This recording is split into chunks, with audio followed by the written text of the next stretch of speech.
Ana Covarrubias. I'm going to be your host today, and I'm your senior graduate recruiter here at UTRGV. Joining me today, it's also Dr. George Padilla. He is a program coordinator for our Master of Education in Educational Leadership. So, welcome everyone. Thank you for taking some time of your day to join us today. And thank you, Dr. Padilla, for being here as well. Before we get started, I'm going to give a brief introduction about, first of all, this is our agenda. This is what we're going to be covering today about us, about our university, why choosing UTRGV, how to apply, funding opportunities, and questions at the end. And of course, in the middle of the presentation, we're going to be talking about your program of interest, which in this case will be our Master of Education in Educational Leadership. So before we begin, let me just give you a few just facts about our university, a little bit about us, so that way if you are not familiar with UTRGV or you don't know what UTRGV is or where we are located, I have that answer for you. So a little bit about us. UTRGV has, as you can see here, more than 98 years of storied educational history.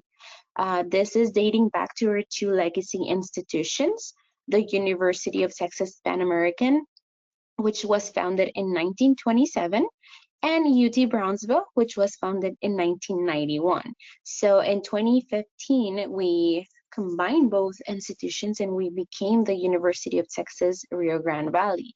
So right now, if you think about it, yes, we have 98 years of educational history, but we have already 10 years being UTRGV.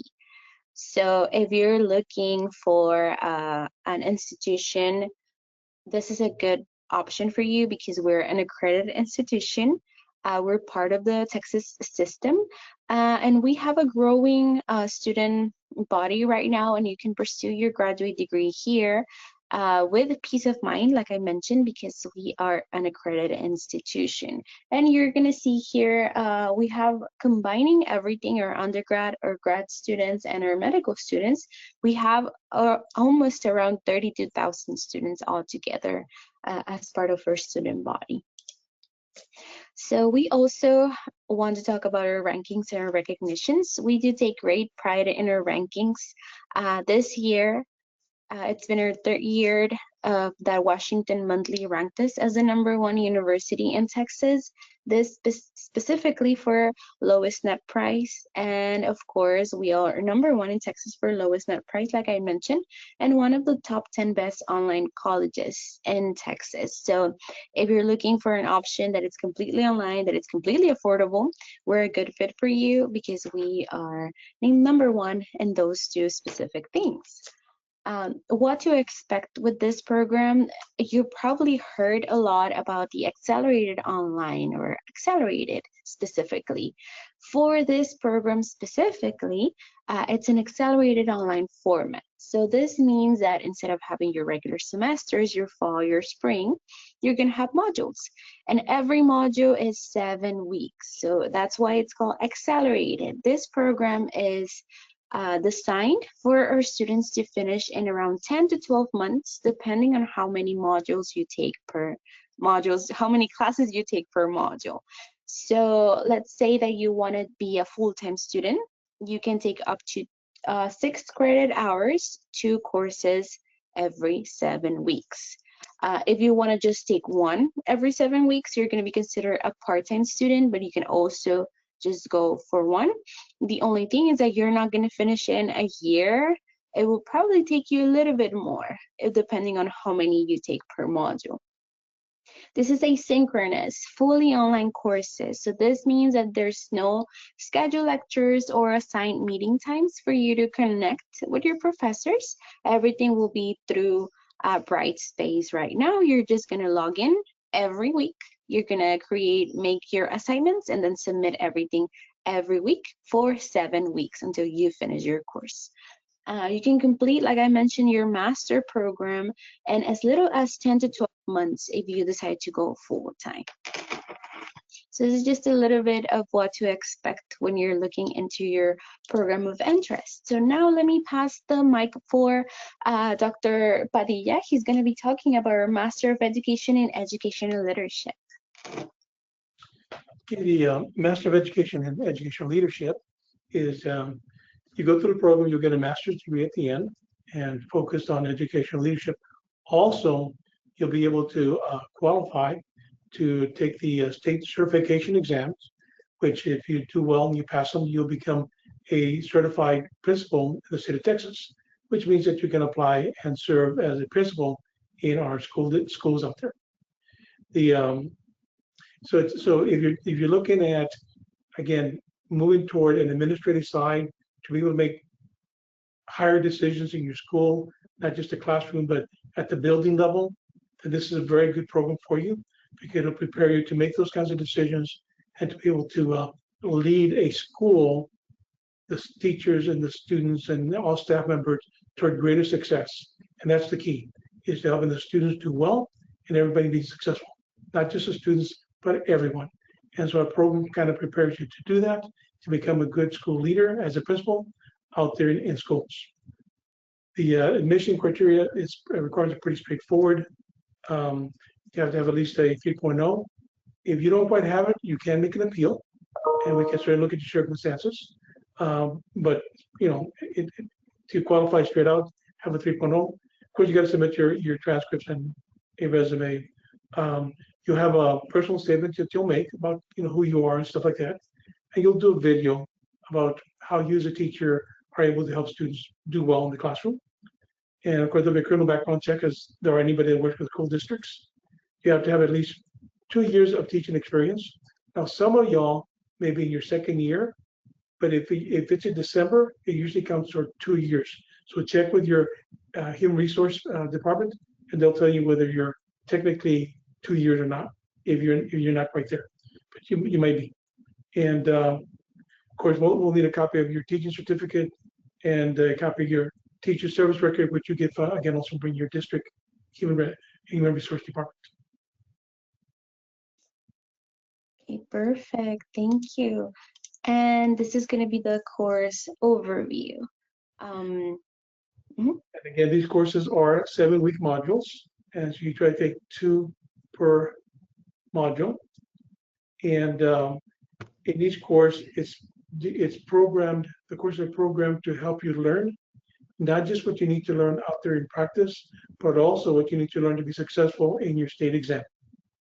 And that's critical because you get your master's degree, but again, as I said earlier, your certification is based on passing a test from TEA, Texas Education Agency. So each course is really focused on different parts of that test, different type of standards, so you can become a successful principal out there. And the last 2 courses are practicum courses. There, you will actually do work hours at your school or at a school so that you can kind of get a feel for what a principal does. So you'll be doing things they do, or at least follow them throughout the day to see what they do. So you can get not just a book and a class and a assignment feel for a principalship, but a real feel by being out there hand in hand with a principal. Okay, and for the practicum, would someone because I get this question a lot, would someone be assigned to a school district, or they would have to look for a specific principal? Well, normally our students are teachers at a school, and usually they'll get their principal to be their mentor, okay, at that school. And that person will guide them through the different activities and work hours and everything else so they can get to hours. Usually. Can it be someone else in another school? Yes. There's some qualifications for that mentor, principal, that they have to meet. And they meet them. Any principal in any school that qualifies can be your mentor, whether you're in that school or not in that school. But you do have to get their written permission. Okay. Perfect. Thank you. So now that we have this information, thank you so much, Dr. Padilla. Now that we have this information, let's go ahead and talk about how to apply for this specific program and for any program. Um, so the first thing that you have to do before choosing your classes, before anything else, now that you have this information, you have to apply at utrgv.edu/grad apply. This will be the main website that you're going to have to visit if you're planning on starting your application soon.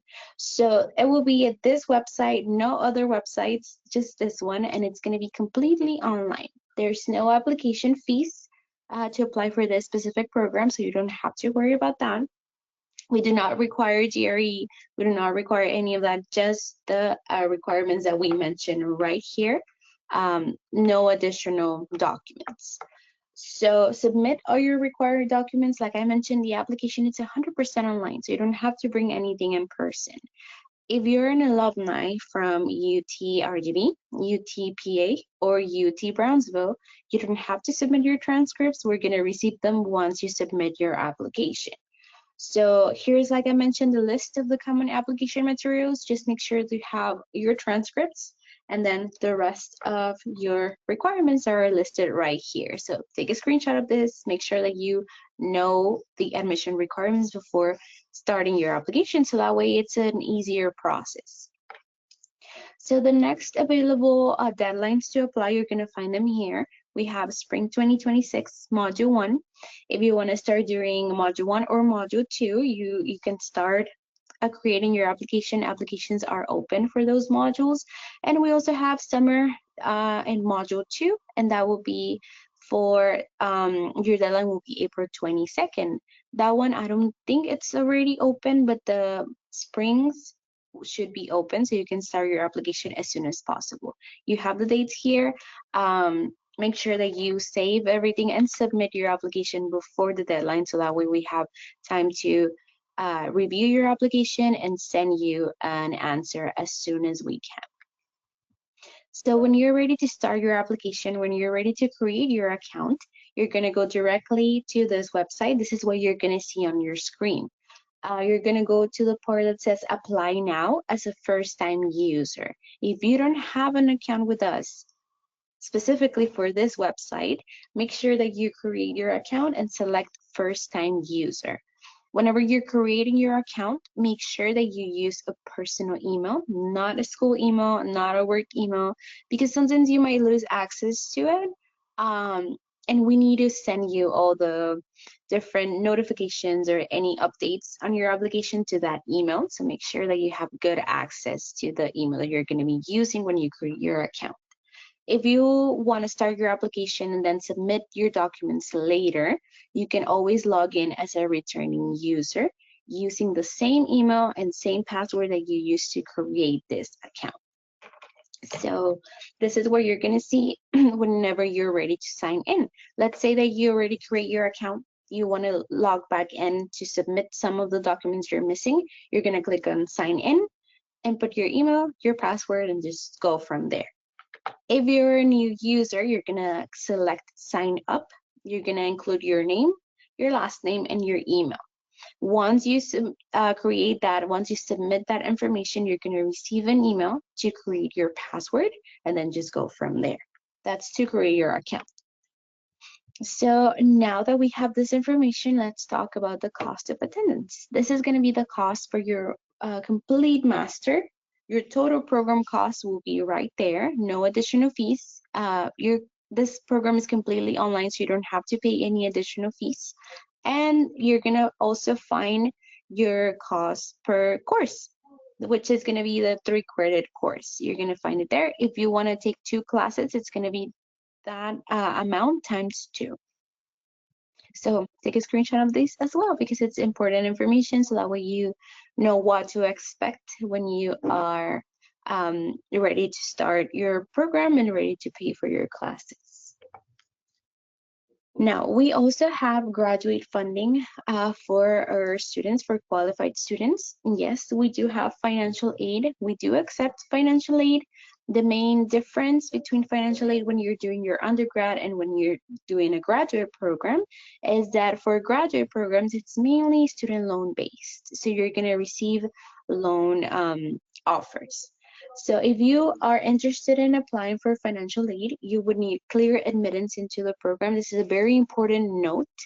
um, you need clear admittance for any of the graduate funding opportunities. So you need to be accepted into your program first. That's why I mentioned that it's very important to submit your application on time. So that way you get accepted and then you start registering for your classes and then you look into your funding opportunities. So yes, you need clear admittance into your program. You need to be enrolled in at least one class per module to apply for financial aid. You have to submit your FAFSA application at studentaid.gov. And just a friendly reminder, if you want to do a certificate program aside from your master program, those do not qualify for financial aid. So make sure that you are aware of these when you're selecting your program of interest. Scholarships. We do have different websites for scholarship opportunities, and I'm going to open one right now. We're going to navigate into utrgv.edu slash grad scholarships. And I'm going to show my screen right now. When we are here, this is the grad scholarship website. When we are here, we're going to look for our graduate scholarships. You're going to find different options here. When you click on learn more, it's going to take you directly to our application portal. This portal is called Scholarship Universe. You have to create your account with your school credentials. That's why it's very important to be accepted first. With your school email, your password, you create your account. And based on the information you provide here, the system will match you with the different scholarships that you might qualify for. So you can apply to more than one every semester or every module, and you have an opportunity to get more than one. So that's why it's very important to submit everything and be ready on time to find these opportunities. So this is for scholarships. We also have assistantships. An assistantship is basically a part-time job here at the university. There are different types of assistantship opportunities, and you can find them at careers.utrgv.edu, which I'm also going to show you right now. When you look into the career website, you're going to see this, and you're going to select the middle one that says assistantships. This is, like I mentioned, 20 hours per week, a part-time job here at the university. There are different types of assistantships. We have grad assistantships, we have research assistantships, and we have teaching assistantships. So it would depend on what you're looking for, but same thing, you're going to find all the options here, and you can apply to all of them based on what you're looking for to have a better opportunity to get an assistantship. So this is another opportunity, another funding opportunity for our students. We have other additional options. We have payment plans for our traditional students. We have emergency loans for all the programs that we offer. Veteran benefits, we also accept veteran benefits. Or if you have any type of continued education or employee benefits. Let's say that your school district is willing to pay for your tuition or some type of scholarship. Take advantage of that because we do accept any type of additional options, employee benefits, tuition reimbursement. We do accept those, so make sure that you also look into those options when you're looking for funding opportunities. So last but not least, this is your contact information. You're going to find my contact information right there in the middle. I'm located in the Edinburgh campus if you want to be here in person, if you want to visit us. You're going to find my email address, my phone number right there. My coworker, Arsenio Avila, he's also here in the Edinburgh campus. And we have our coworker, Ana Chapa, located in the Brownsville campus if you live near the Brownsville area. We also have an Office of Graduate Recruitment. There is a group of students who are helping us with answering phone calls, text messages, any email. If you have any questions and for some reason we're not available, we have a group. We have a team that can help us answer those questions via text, phone, or maybe email. So don't be shy. Send us all your questions and we'll be more than happy to assist you. We also have Dr. Padilla's information. That's his email address right there.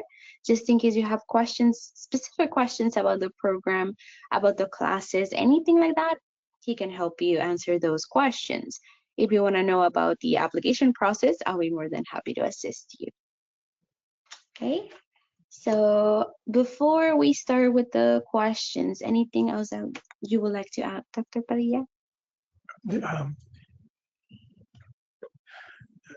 Teachers are research shows that teachers are the most important factor in student learning.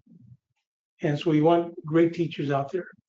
But if you're a great teacher and you want to have impact on more students, then come and get your master's degree in educational leadership and your state principal's certificate and become a school principal.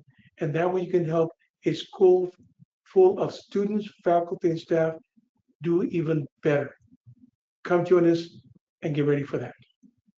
Thank you. Okay, perfect. Yes, take advantage of this opportunity because, like I mentioned, it's also good that this program is online because you can still work and still do your master's at the same time.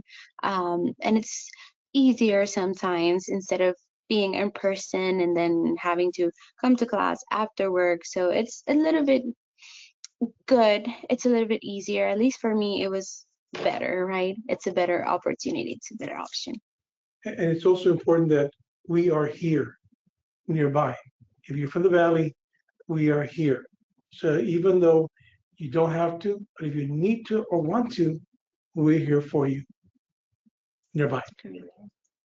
Thank you. Okay, perfect. So let me go ahead and start it with the questions. I see some questions here in the chat. Okay, so there's one. So once you finish this program, um, will the principal certification be obtained or they need to certify or do something extra to get that principal certification? Toward the end of the program, they're allowed to take the exam that the program is preparing for. It's a state exam through the Texas Education Agency. They take the exam, they pass the exam, they are certified by TEA. Okay, perfect. So they can just sit for the exam once they finish with the program.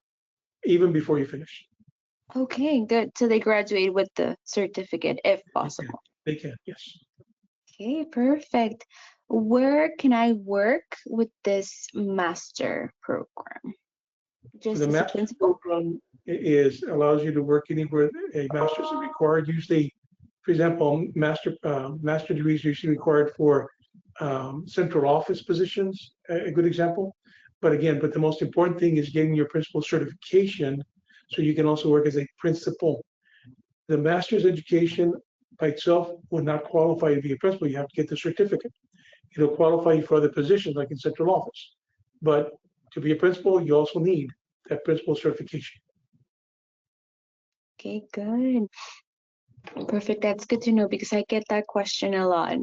Okay, I see another question right here. Let me see. Let me find it because I lost it. Okay. Okay. Are there office hours with the professors teaching each course? Yes, we all have office hours as needed, but mostly we will have them as needed. So we'll have our office hours, but let's say you're a student and you're going to be in Edinburgh on this day, call in, hey, can I meet with you on this day and time? Absolutely.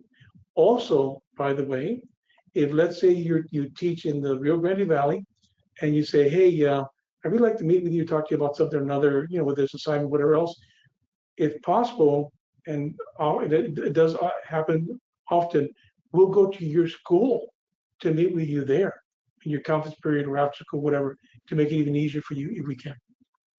Okay, perfect. Okay, I see another question here. What should applicants focus on in their personal statement and video presentation to strengthen their application? The bottom line is in your personal statement, you're going to kind of really affirm why you want to get, become a school administrator to get your master's. So, demonstrate how you, in the past, or your family, or that, you're trying to get this to improve yourself, improve your family, improve schools as well. And as far as the video is concerned, you're basically saying how you as a teacher are now helping students be successful. Okay, and they can provide examples. How long is the video? The video is 15 minutes long, but we don't hold you to exactly 15. It could be a little bit less, of course, a little bit more. But the bottom line is just express these, take your time and relax and express what you do as a teacher to make your students successful, how you use data. If you relax and take your time, 15 minutes is not that much. Okay, perfect. I see one last question here. Are courses fully asynchronous, or do they include live sessions or cohort-based discussions? Good question. The courses are 100% asynchronous. However, we do provide students an opportunity to meet if they wish to. They're not required, they're not held accountable. They can if they want. So it's called an optional Zoom meeting. And it's usually once a week for anywhere from 5 to 30 minutes, depending. And it allows any student to say, hey, I have a question. And they come in there and they can talk and they can ask questions. And we as the instructors help them learn how to get the lesson done, how to get the assignment done. So, but it's not required. It's just an option if people want to attend to it. Okay, then that's good to know, because, and it's something very important to mention, like you said, even though this program is completely online, that doesn't mean that you're going to be doing it alone. So if you have specific questions, and if you want to talk to any of us or faculty, you can also always email, always communicate, because yes, sometimes it's hard for someone to do your program and you feel like you're alone, but you're not. You're going to have a lot of classmates, a lot of faculty ready to help you. So yeah, don't be afraid to start your program, because it's good and it's worth it. A lot of students have chat groups that they form to help each other out. But again, they can always join us in this optional Zoom and talk to us. Okay, good. Thank you. Thank you so much, Dr. Padilla. I don't see any other questions right now. I'm pretty sure we're going to receive some in our emails probably later. So thank you so much, everyone, for joining us today. Like I mentioned, if you have any questions, please don't hesitate to send us an email, call us, just send us a text, a quick text. I'll be more than happy to help you. My team will be more than happy to assist you, and I'm pretty sure Dr. Padilla is also going to be happy to help you answer all those questions that you have. Make sure that you apply as soon as possible, and thank you, Dr. Padilla, for taking time of your day to be here. Thank you for setting this up and inviting us. Of course. Thank you, everyone, and I hope you enjoy the rest of your day. Have a good one. Bye-bye.